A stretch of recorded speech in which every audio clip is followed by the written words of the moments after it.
My name is Gene Adams, and at 34 years old, I never expected to be both the family ATM and family outcast. For 7 years, I paid my father's mortgage, my sister's car, and countless other bills. Then came that Thursday morning. One notification changed everything. Dad texted, "You're out. We don't need you." My sister Allison replied finally. With shaking hands but sudden clarity, I responded, "Good timing. I just canceled your payments." Before I continue, let me know where you're watching from in the comments. Hit like and subscribe to find out how I finally stopped being my family's personal bank after years of emotional manipulation. I grew up in a middle-class neighborhood in Springfield, Massachusetts. My childhood home was modest but comfortable, a 3-bedroom colonial with faded blue paint and a creaky porch swing where I spent summers reading. Back then, my father worked as an investment broker. He wasn't particularly successful, but he earned enough to keep us in the comfortable middle-class bubble. Mom was a part-time nurse who prioritized being home when Allison and I returned from school. We weren't rich, but we had enough. Dad dreamed bigger though, always chasing that opportunity, that next big break. When I turned 16, everything changed. Dad's investment firm collapsed after some questionable decisions on his part. Nothing illegal, just poor judgment that cost him and his clients dearly. The financial strain proved too much for my parents' already fragile marriage. Mom packed her bags one Tuesday afternoon while Allison and I were at school. I came home to find Dad sitting at the kitchen table staring blankly at divorce papers. "Your mother couldn't handle real life," he told us, though I later learned he'd had multiple affairs throughout their marriage. Mom moved 3 states away to live with her sister. She sent birthday cards and called occasionally, but she seemed intent on building a new life that didn't include frequent reminders of her failed marriage. It hurt, but I understood her need for distance in a way Allison never did. I buried myself in academics while our family fell apart. School became my sanctuary. I earned perfect grades, joined every academic club, and secured multiple scholarships to attend a prestigious university in Boston. Education was my ticket out, my path to independence. Allison took a different approach to our family breakdown. 3 years younger than me, she clung to Dad, becoming his emotional support. She skipped college to stay home with him, working retail jobs she quickly abandoned. Her pattern of financial dependence began early, with Dad covering her rent whenever she couldn't make payments, which was most months. Shortly after I left for college, Dad met Vanessa at a business networking event.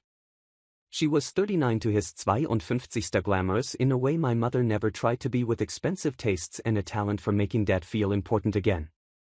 They married within 6 months, creating a new family dynamic that never quite included me. Vanessa was only 10 years older than me, yet she immediately tried to establish herself as a mother figure whenever I visited. Her attempts felt hollow, especially when they turned into requests for loans to cover her shopping sprees. Meanwhile, I thrived in college, double majoring in computer science and business. I graduated summa cum laude and immediately landed a job at a growing tech firm. My career trajectory shot upward as I proved myself project after project. By 27, I was a senior software engineer with a salary that surprised even me. That's when the pattern truly began. First came calls from Dad about being temporarily short on mortgage payments for the house he and Vanessa had upgraded to one they clearly couldn't afford. Then Allison needed help with car payments on the luxury vehicle she'd financed without a stable job. Vanessa's credit card debt reached alarming levels, and somehow it became my responsibility to help in this family emergency. What started as occasional assistance morphed into regular financial support. Dad's business ventures repeatedly failed, each time with promises that this next one would be different. Allison bounced between jobs, apartments, and boyfriends, never maintaining stability. Vanessa simply spent beyond their means, viewing my income as an extension of their household resources. I paid my father's $2,000 monthly mortgage. I covered Allison's $500 car payment and insurance. I helped with Vanessa's minimum payments on credit cards that perpetually hovered near their $15,000 limits. Family vacations, emergency home repairs, medical bills not covered by insurance, all these became my responsibility. Why did I do it? Part of me held on to hope that financial generosity would translate into genuine connection. Perhaps if I proved my worth through financial support, they would value me as a person. Each time I visited each holiday gathering, I looked for signs that I was more than a checkbook to them. Those moments came rarely, if at all.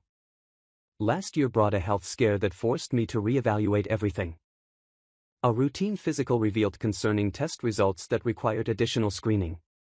For 3 agonizing weeks, I faced the possibility of a serious diagnosis.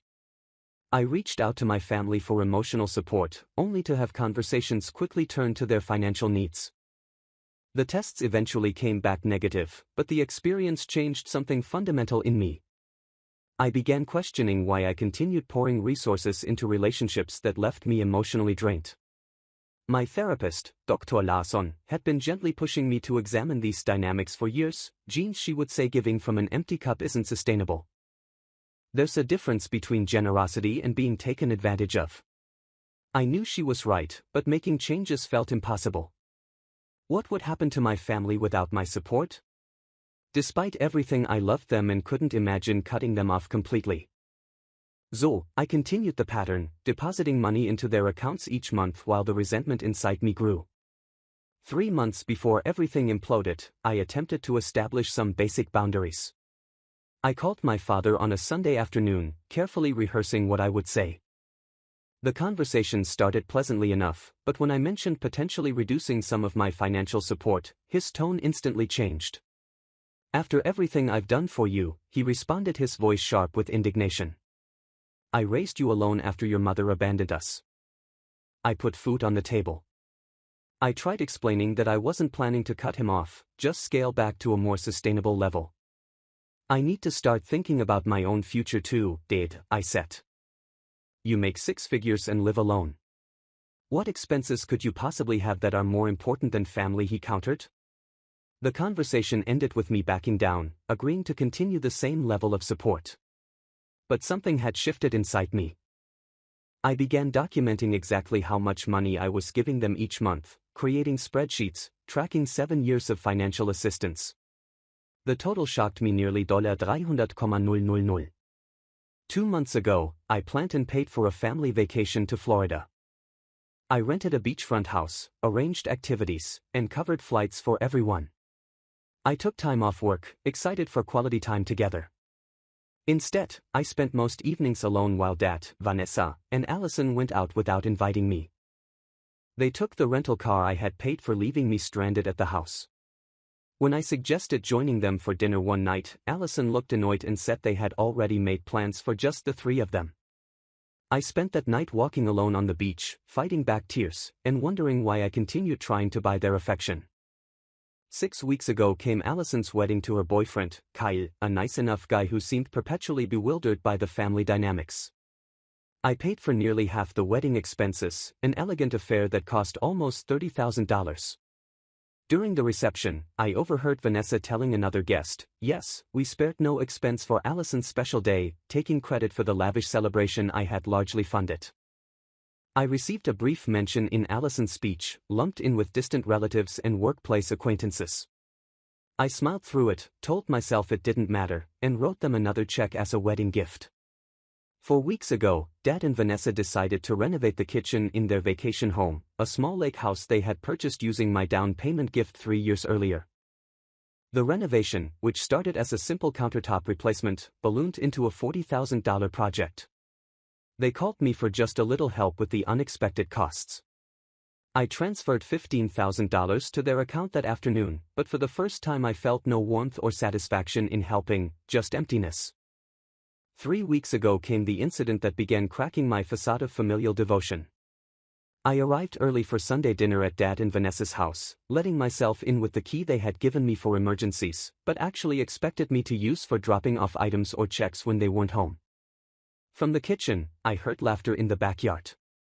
Through the window, I saw Dad, Vanessa and Allison sitting on the patio with Kyle and some of Vanessa's friends.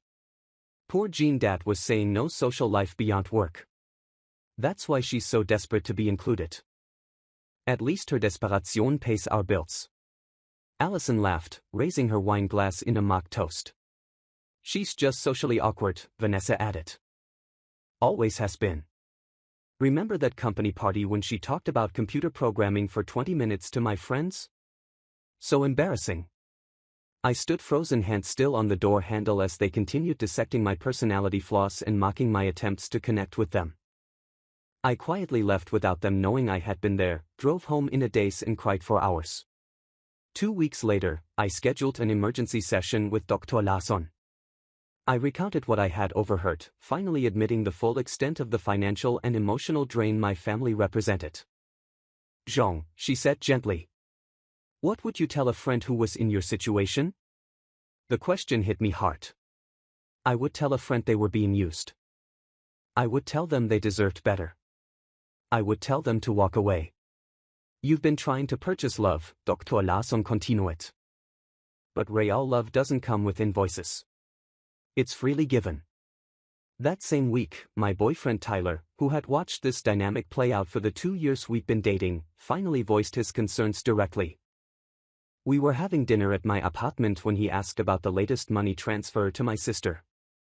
"Jean, this isn't healthy," he said, putting down his fork. "They take and you get nothing in return." "They're family," I replied automatically. "No, they're users," he said, his voice firm but kind. "Family supports each other emotionally. Family celebrates your successes instead of resenting them. Family doesn't mock you behind your back." I had told Tyler about the overheard conversation and his anger on my behalf had been palpable. He'd wanted me to confront them immediately, but I hadn't been ready. "What are you afraid will happen if you stop being their personal bank?" he asked. The truth was painful to admit. "I'm afraid they'll disappear completely from my life and I'll have no family at all." Tyler took my hand across the table. "First, you have me. Second, if the only reason they keep you in their lives is money, then you don't actually have a family now. You have dependents who don't even appreciate the support." His words stayed with me for days afterward, echoing in my mind as I lay awake at night reviewing years of similar interactions and slights. The final straw came last week on my 34th birthday. I received not a single call, text, or card from any of them. The same people who never failed to contact me when bills were due completely forgot the day I was born. I waited all day checking my phone periodically, making excuses in my head. Dad was busy with work. Allison was on her honeymoon. Vanessa never remembered dates. By evening, I accepted the truth: my birthday wasn't important to them because I wasn't important to them, except when they needed money. Tyler took me out for a beautiful dinner, presented me with thoughtful gifts, and arranged for my closest friends to join us for dessert. As I looked around the table at people who genuinely cared about my happiness, something solidified in my heart. I deserved better than what my family offered. That night, I made a decision. I wouldn't make a dramatic announcement, but I would begin the process of detaching financially. I contacted my bank the next morning to stop the automatic transfers scheduled for my father's mortgage and my sister's car payment. I didn't cancel them outright, but put a 30-day hold, giving me time to plan a proper conversation with them. I never got the chance for that conversation. The morning it all exploded began like any other Thursday. I woke up at 6, went for my usual run, showered, and sat down with coffee to check emails before heading to the office. A notification on my phone showed multiple messages in the family group chat, unusual for 7 in the morning. I opened the chat expecting some emergency or perhaps a belated birthday acknowledgement. Instead, I saw a message from my father that made my coffee mug freeze halfway to my lips. "You're out. We don't need you." 5 simple words that somehow contained years of rejection. My heart pounded as I scrolled to see my sister's immediate response. Finally, the conversation continued without me. "Dad, Vanessa's son Patrick is moving back from California. He's taking a finance position that pays even more than Jean makes. Vanessa. And he's actually generous without making everyone feel guilty about it. Plus, he fits in with our friends. Allison. Does this mean we don't have to invite her to the holiday party? Because Kyle's family is much more fun. Dad, exactly. Patrick understands family obligations better than Jean ever did. We don't need her money anymore. Vanessa, plus, he's bringing his fiancée, who's an interior decorator. She already offered to help redesign the living room for free. Unlike some people who question every expense. The messages continued, each one twisting the knife deeper. They weren't just replacing me as their ATM. They were gleefully discarding me as a person, as a family member. I hadn't even realized Vanessa had a son, much less one moving back to the area. They had clearly been planning this transition for some time. My hands shook as I read through their exchange. The casual cruelty stunned me. They weren't just discussing practical matters. They were ridiculing me, belittling my contributions, dismissing my place in the family. And they were doing it in a group chat that included me either forgetting I would see everything or simply not caring. My first reaction was pain. So acute, it felt physical, like someone had punched me in the stomach. Then came waves of humiliation as I realized how thoroughly I'd been used. 7 years of financial support, of rearranging my life around their needs, of believing that somewhere underneath it all, they valued me. All washed away in a single text exchange. For several minutes, I just sat there, my coffee going cold, reading and rereading the messages. Tears ran down my face, but strangely alongside the pain came something unexpected: relief. The charade was over. They had shown their true feelings without any possibility of misinterpretation. I thought about not responding at all, about quietly withdrawing from their lives without another word. But something inside me, a sense of self-worth that had been dormant for too long, pushed me to acknowledge what was happening. I typed and deleted several responses, angry paragraphs detailing everything I had done for them, hurt questions about why they never valued me, sad reminders of the birthdays, holidays, and special moments when I had shown up for them while they consistently disappointed me. In the end, I opted for something much simpler, something that acknowledged their decision while asserting my own agency in the situation. Good timing. I just canceled your payments. 7 words that matched the brevity of my father's dismissal but reclaimed my power in the relationship. I had initiated the financial separation before they discarded me, even if they didn't know it. I pressed send, then immediately turned off my phone. I didn't want to see their reactions, didn't want to subject myself to whatever vitriol might follow. For once, I chose my own emotional well-being over their demands. Instead of going to the office as planned, I called in sick, something I rarely did. I spent the morning walking through the Boston Public Garden, watching children feed the ducks, couples holding hands, elderly people enjoying the sunshine. Normal people living normal lives, without the twisted dynamics that had defined my family relationships. I treated myself to lunch at my favorite cafe, ordered an extra pastry, and sat by the window watching the world go by. For the first time in years, I felt unburdened. The constant anxiety about meeting my family's financial needs, about earning their approval, began to dissipate. By early afternoon, curiosity got the better of me and I briefly turned on my phone to see dozens of missed calls and text notifications. I turned it back off without reading any of them. Whatever financial panic they were experiencing wasn't my emergency anymore. I spent the rest of the day focusing on self-care. I called Tyler and asked if he could come over that evening. I needed the support of someone who actually cared about me. Then I went to a bookstore and purchased 3 novels I'd been wanting to read but hadn't made time for. I got a massage I'd been putting off for months because the money always seemed needed elsewhere. For those few hours, I practiced putting myself first, a foreign concept after years of prioritizing my family's wants and needs above my own. When Tyler arrived that evening with takeout from our favorite restaurant, I showed him the morning's text exchange. His face darkened with anger as he read. "Gene, I'm so sorry," he said, pulling me into a hug, "but honestly this might be the best thing that could have happened. They've finally shown their true colors in a way even you can't explain away." I nodded against his shoulder. "I know, it hurts, but it's also clarifying. What are you going to do when they inevitably come crawling back once they realize the money is actually gone?" he asked. It was a question I needed to consider carefully because we both knew they would be back once the reality of their financial situation hit them. "I'm not sure yet," I admitted, "but I know I can't go back to the way things were." That night I slept more peacefully than I had in years, despite knowing that a storm was brewing. In the morning, I would face whatever came next, but I would do it on my terms. At exactly 9:30 the next morning, I turned my phone back on. The immediate barrage of notifications was overwhelming. 37 unread messages in the family chat, 15 missed calls from my father, 12 from Allison, 8 from Vanessa, and numerous voicemails. I took a deep breath and opened the family chat first, scrolling back to where I had left off. The first response to my message came from my father, sent just minutes after I had turned off my phone. "What are you talking about? What payments?" Then from Allison: "Jean, that's not funny." Vanessa chimed in, "Ignore her, she's just being dramatic as usual." There was a 20-minute gap, presumably as they went about their morning unconcerned about my response. Then, reality began to set in. "Dad, Jean, the mortgage payment was declined, call me immediately." "Allison, my car payment was due yesterday." "Please tell me you didn't actually cancel it." "Vanessa, this is completely irresponsible.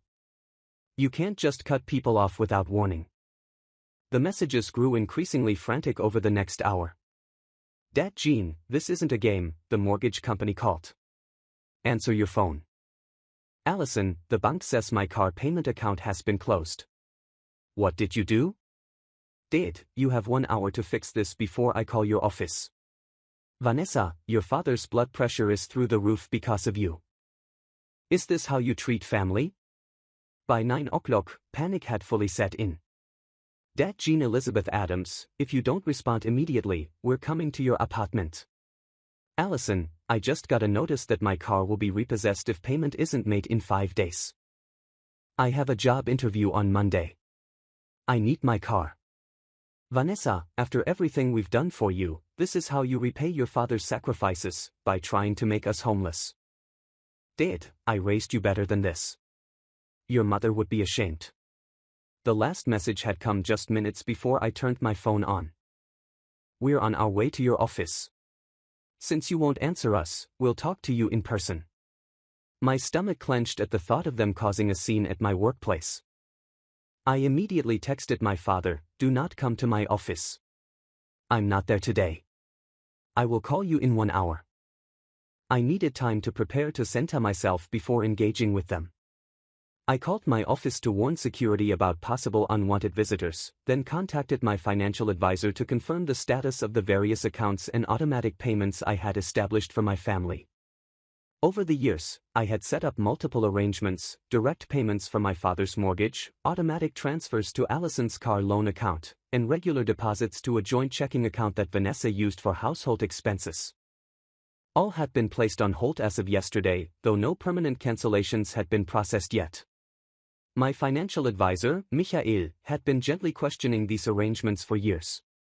"Jean, are you sure you want to continue these payments?" he would ask during our annual reviews. "This is significantly impacting your ability to build your own wealth." Now he sounded relieved as I explained the situation. "I can help you formally end these arrangements," he offered, "and we should discuss reallocating those funds toward your retirement and investment goals." For the first time, the prospect of focusing on my own financial future felt liberating rather than selfish. As promised, I called my father at exactly 10:30 Uhr, he answered on the first ring. "What the hell do you think you're doing?" he demanded, skipping any greeting. "Exactly what I said in my text," I replied, my voice calmer than I felt. "I've cancelled the payments. After your message yesterday making it clear I'm no longer part of the family, I don't see any reason to continue financially supporting you." "That was about holiday planning," he blustered, an obvious lie. "You completely misunderstood. We were talking about Patrick helping out, not replacing you." "Dad, I read the entire exchange. You specifically said, you're out. We don't need you." Allison said, finally. "There's no misinterpretation possible. You're taking things out of context," he insisted. "We were just upset that you've been distant lately. You forgot Vanessa's birthday last month." This was another lie. I had sent Vanessa an expensive spa package for her birthday, which she had acknowledged with a brief text thanking me for the cute gift. "I'm not doing this," I said firmly. "I've financially supported this family for 7 years. I've given you nearly $300,000. Yesterday you made it very clear that my only value to you was financial, and now you found a replacement in Patrick. That's not true. You're my daughter, I love you. The words rang hollow after years of evidence to the contrary. If that's true, then you'll understand that our relationship needs to change, I said. I will not be resuming any payments. If you want me in your life as your daughter, we need to establish a relationship that isn't based on money. You can't just cut us off, he shouted, panic edging his voice. The mortgage is due. Allison needs her car for work. You managed before I started paying your bills and you'll manage now, I said. You both have jobs. Vanessa could get a job, you could sell the vacation home. There are options that don't involve taking advantage of me. As I spoke these truths aloud, my resolve strengthened. For too long I had accepted responsibility for their financial choices, enabling their overspending and poor decisions. Is this because of that boyfriend of yours? My father demanded. Has he been turning you against your family? This is because of years of being used financially while being excluded emotionally. I corrected him, and his name is Tyler. We've been together for 2 years, but you've never bothered to remember his name or get to know him. The call ended with my father threatening various consequences, from telling the extended family I had abandoned them to contacting my company's HR department with vague accusations. I remained firm, repeating that I was open to building a healthier relationship but would not resume financial support. Similar calls followed from Allison and Vanessa, each featuring a mixture of accusations, guilt trips, and thinly veiled threats. Allison vacillated between anger and tearful pleas about potentially losing her car. Vanessa took a more aggressive approach, suggesting that my father might need to take legal action to reclaim what was rightfully his, though what legal claim he could possibly have to my income remained unclear. By early afternoon, they had moved from direct confrontation to recruiting others. My Aunt Susan, my father's sister, who I spoke to perhaps once a year, called to express her concern about the family situation. Your father has done so much for you, she lectured, clearly working from a script he had provided, after raising you alone when your mother left. Aunt Susan, I interrupted gently. Dad has told you his version of events. The reality is that I've been supporting him, Allison and Vanessa, financially for 7 years. I've paid his mortgage, Allison's car, and numerous other expenses. Yesterday they explicitly told me I was no longer needed in the family because Vanessa's son is moving back and can replace my financial contribution. The silence on the other end suggested this information was new to her. That doesn't sound like my brother, she finally said, but with considerably less conviction. I have the text messages I offered. I'd be happy to forward them to you. She declined, but promised to look into it further. I later learned she had called my father demanding an explanation, which led to a significant family argument. The most unexpected call came from Kyle, Allison's husband, who reached out late that afternoon. Gene, I just want you to know that I had no idea about any of this, he said awkwardly, about all the money you've been giving them or what they said in that group chat. Allison never told me you were paying for our car. His genuine shock suggested my sister had kept him in the dark about the true nature of our family's financial arrangements, perhaps out of embarrassment or fear he would object. It's not your responsibility, Kyle, I assured him. This has been going on since long before you and Allison got together. Still, I'm sorry, he said. And just so you know, I told Allison she needs to figure out the car situation herself. I can help her, but she can't expect you to keep paying for everything. His call left me with a glimmer of hope that at least one person in my sister's life might encourage her toward greater financial responsibility. Throughout this chaotic day, Tyler checked in regularly, offering support and a listening ear. My closest friend, Melissa, brought dinner over that evening, sitting with me as I processed the day's events. I knew your family took advantage, she said, but I had no idea it was this extensive. I've been enabling them for so long, I admitted. I kept hoping if I just gave enough, they'd actually want me around for me, not my money. Melissa, who had witnessed numerous incidents of my family's dismissive behavior over the years, shook her head. You deserve better, Jean. You always have. That night, as the initial shock began to wear off, I felt an unexpected emotion beneath the hurt and anger. Pride. For the first time in my adult life, I had stood firm against the emotional manipulation that had defined my family relationships. I had chosen self-respect over approval-seeking. The road ahead would be challenging, but I had taken the first crucial step. The inevitable in-person confrontation came the following day. Despite my explicit request that they not come to my home, my father showed up at my apartment building Saturday morning. The security desk called up, asking if I wanted to authorize his visit. I hesitated, torn between avoiding further conflict and wanting to finally address our issues face to face. In the end, I decided that continuing to avoid them would only prolong the situation. You can send him up, I told the security guard, but please note in your log that if I called down with any concerns, he should be escorted from the building immediately. I opened my apartment door to find my father looking significantly more disheveled than usual. His normally immaculate appearance was compromised by wrinkled clothes and dark circles under his eyes. For a brief moment, I felt the familiar pang of concern, the automatic desire to fix whatever was troubling him. I pushed it aside, reminding myself of the messages I had read just 2 days earlier. "Can I come in?" he asked, his tone lacking the aggressive edge from our phone conversation. I stepped back, allowing him into the apartment but maintaining distance. "You have 15 minutes, I said, gesturing to the living room. "I have plans later." It was a small lie, but one that established boundaries from the start. I wasn't available for an all-day emotional marathon. My father sat on the edge of the sofa, looking around the apartment as though seeing it for the first time, though he had visited several times before. His gaze lingered on photos of me with Tyler, with my friends, with colleagues from work. The visual evidence of a full life that didn't revolve around him seemed to unsettle him. "Gene." He began, his voice taking on the persuasive tone he had used throughout my childhood when trying to convince me or my mother of something. "I think there's been a serious misunderstanding." "There's no misunderstanding," I replied evenly. "You clearly stated that I'm out and that the family doesn't need me anymore because Vanessa's Patrick is taking over as the financial provider." Allison agreed enthusiastically. It was quite clear. "Those messages weren't meant the way they sounded," he insisted. "We were just excited about Patrick moving back. He's been in California for years and Vanessa has missed him terribly. So excited that you explicitly discussed replacing me and excluding me from family gatherings." He had the grace to look momentarily ashamed before rallying. "We were just venting. You've been so distant lately. Always too busy with work or that boyfriend of yours to really participate in family activities. Dad, I planned and paid for our entire family vacation 2 months ago and you all excluded me from most activities.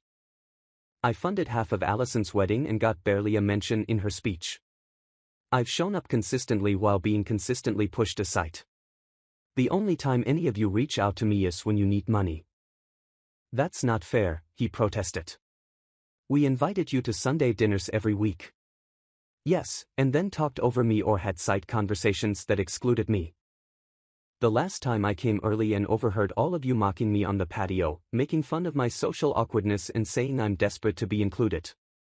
Did you think I didn't know about that?" His face registered genuine shock. He hadn't realized I had overheard their conversation that day. "We were just joking around," he said weakly. "No, you weren't. You were revealing how you really feel about me, just like you did in those text messages." He shifted strategies. "Look, I won't pretend we haven't come to rely on your financial help, but that doesn't mean we don't love you. Family is complicated. Family shouldn't be transactional," I countered. "I've given you and Allison nearly $300,000 over 7 years.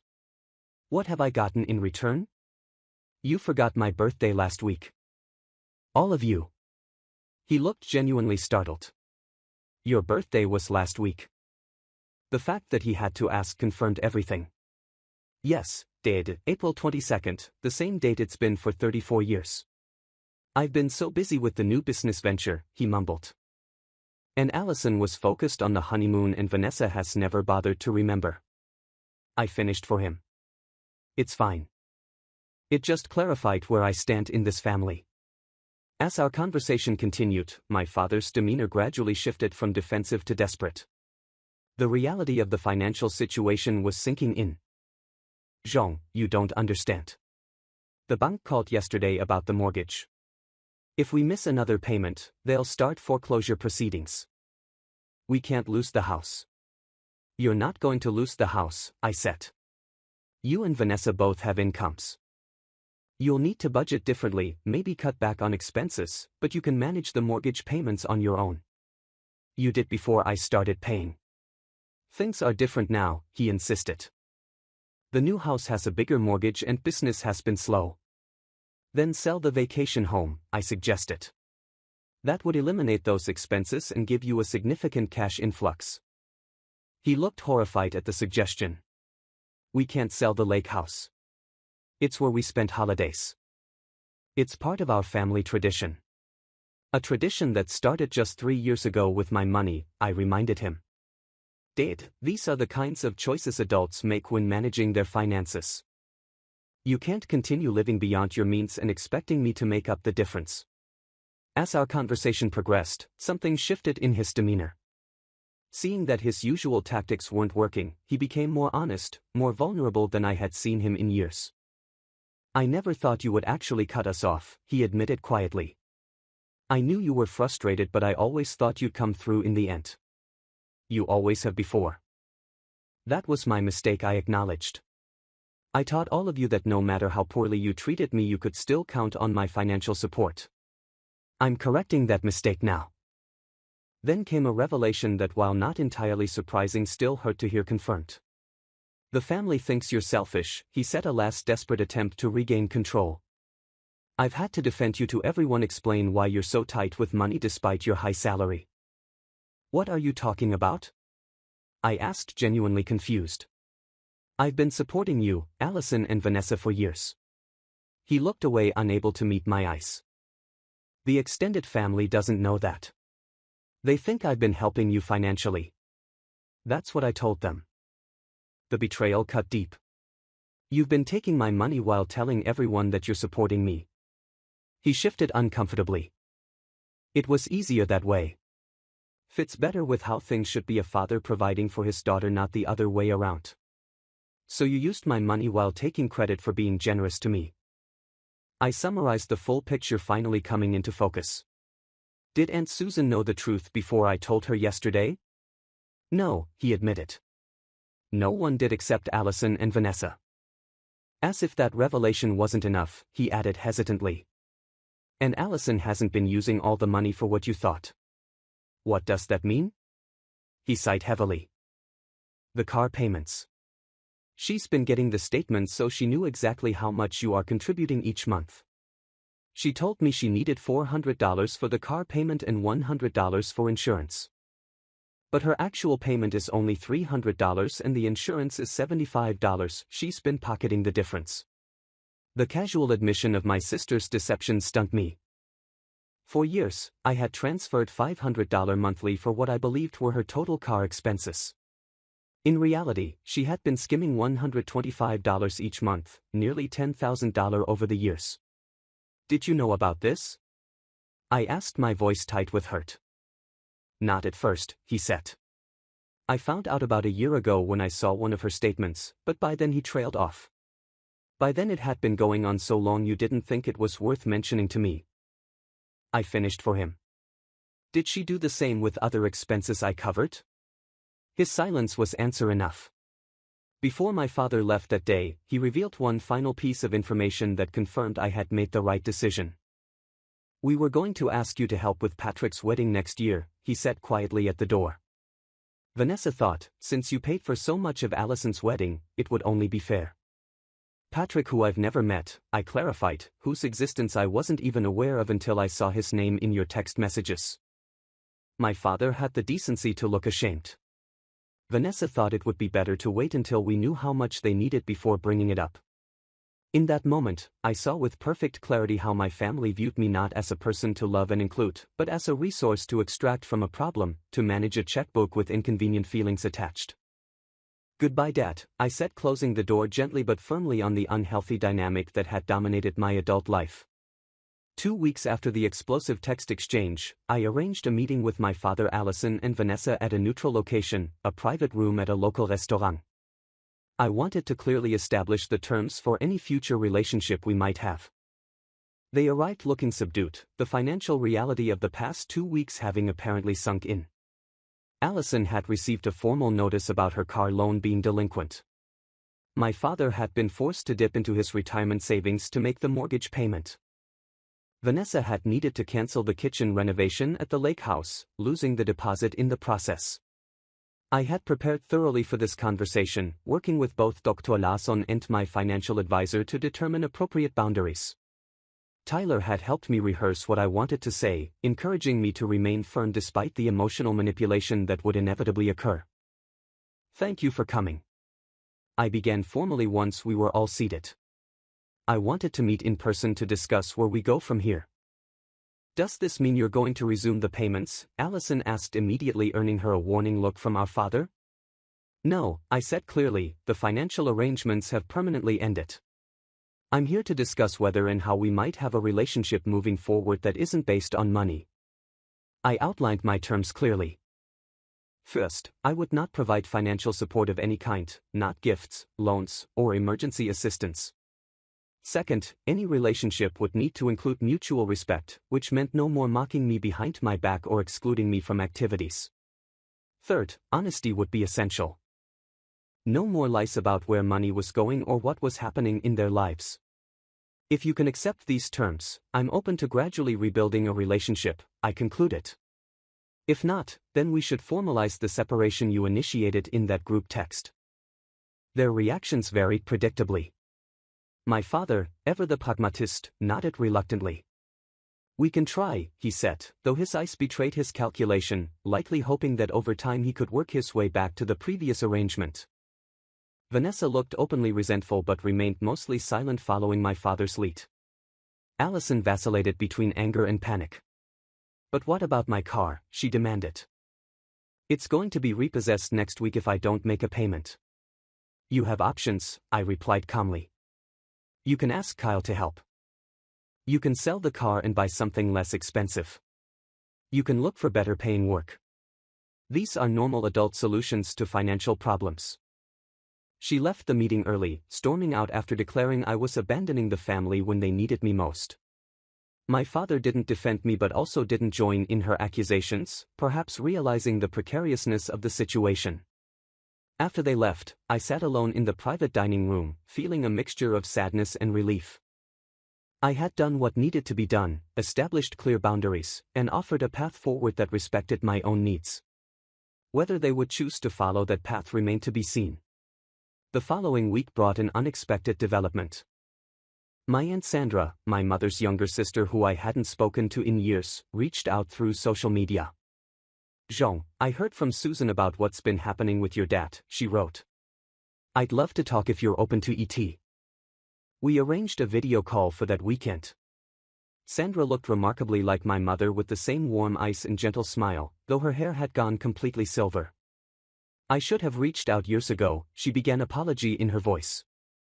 "After your mom moved back here, she shared some of what happened with your father, but I don't think any of us realized how things continued for you." Over the next hour, Sandra filled in gaps in my understanding of my family history. My mother's departure hadn't been as simple as my father had portrayed it. There had been financial deception on his part, emotional manipulation, and patterns of behavior that sounded eerily familiar to my own experience. "Your mother felt terrible about leaving you," and Allison, Sandra explained. "But your father threatened to fight for full custody if she tried to take you and she knew she couldn't afford the legal battle.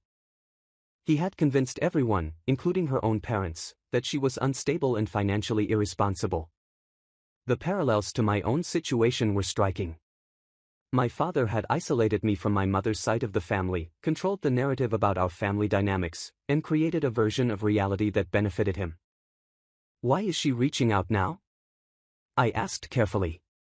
My mother's birthday cards and occasional calls had never hinted at this deeper history. Sandra sighed. "She's been ill, Jean.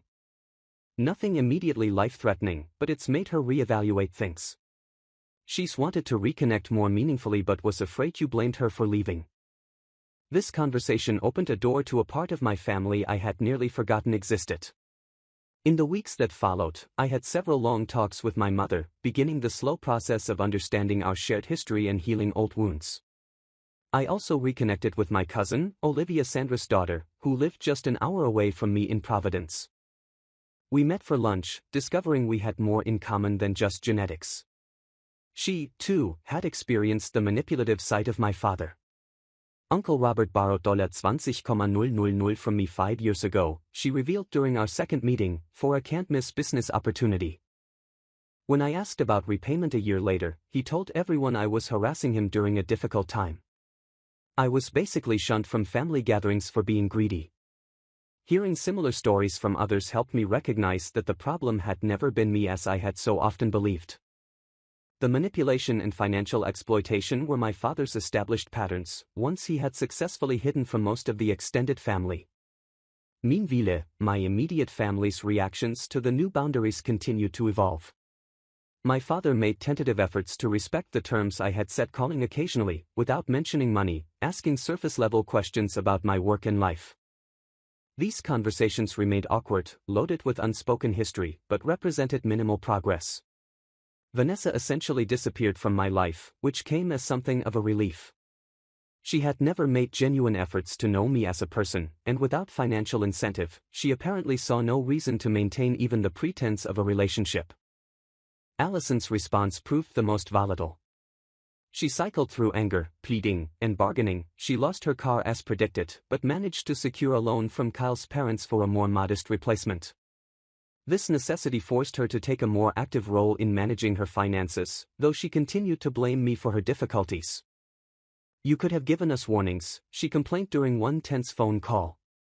Instead of just cutting everyone off overnight, I tried to have a conversation about reducing financial support 3 months ago, I reminded her. Dad immediately shut it down with guilt trips. "That's different from canceling everything," she protested. "You all made it clear I was no longer wanted in the family," I pointed out. "What exactly did you expect would happen to the financial arrangements?"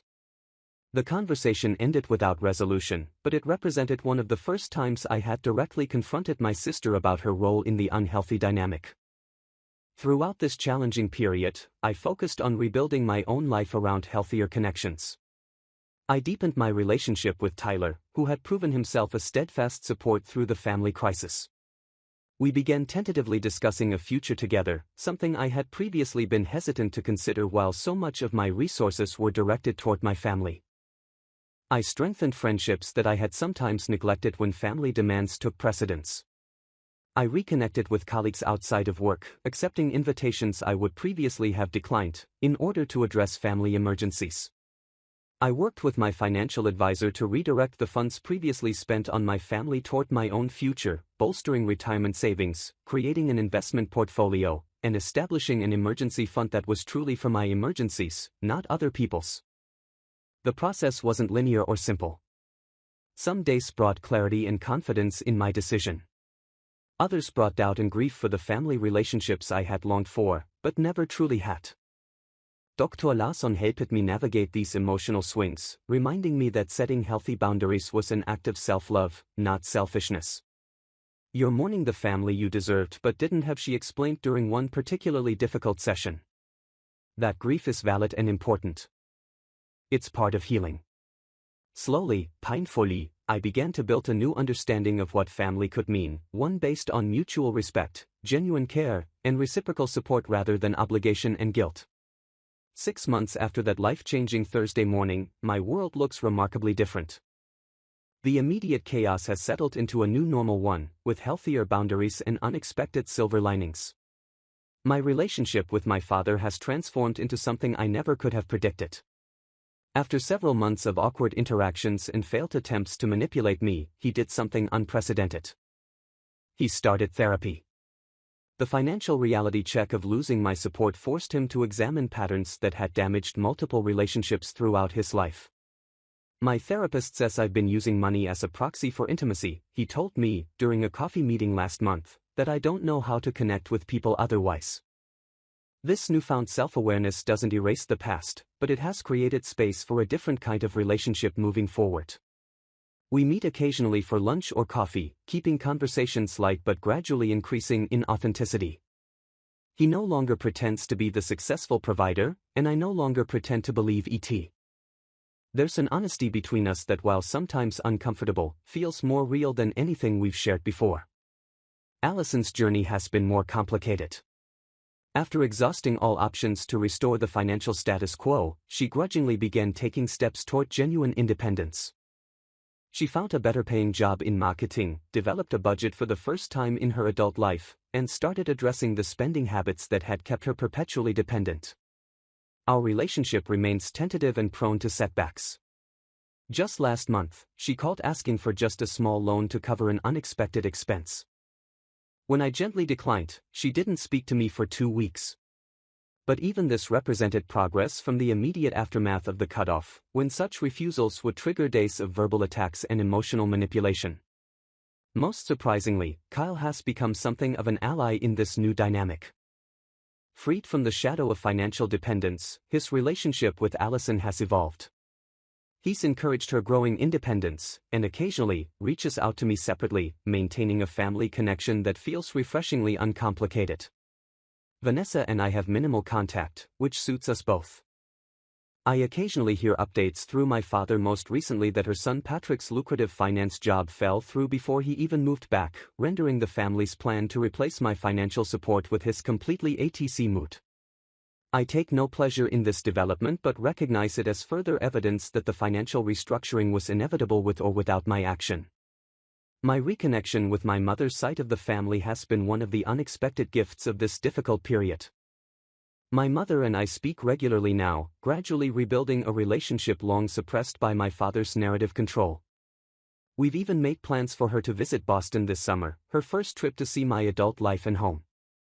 Cousin Olivia has become a close friend. Our shared experiences, creating an immediate bond that has expanded into genuine affection and regular contact.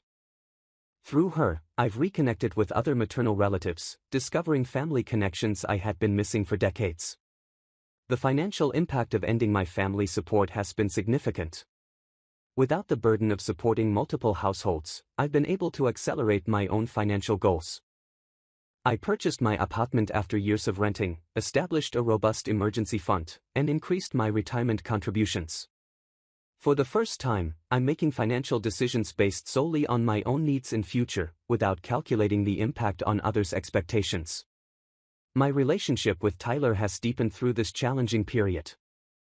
Having witnessed me stand up for myself and maintain boundaries, despite intense pressure, he's expressed new admiration for my strength.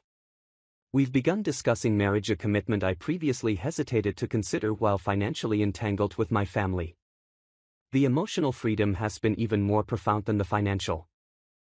I no longer experience the constant anxiety about family emergencies, the regular guilt trips, or the perpetual feeling of inadequacy despite my generosity. The weight that lifted when I established those boundaries was one I hadn't fully recognized I was carrying until it was gone. Dr. Larsson helped me understand that setting boundaries wasn't selfish but necessary for authentic relationships. True generosity comes from choice, not obligation or manipulation, she explained. Now you're free to give when and how it feels right to you, not because you're trying to purchase love. This journey has taught me lessons I never expected to learn in my 30s. That family isn't defined by blood but by mutual respect and genuine care. That giving isn't always helping, especially when it enables harmful patterns. That standing up for yourself isn't selfish but essential for authentic connections. Most importantly, I've learned that it's never too late to change destructive patterns, to establish healthier boundaries, to demand the respect you deserve. For years I believed I had to choose between financial responsibility for my family and emotional abandonment. I now understand that was a false choice, presented by those who benefited from my sense of obligation.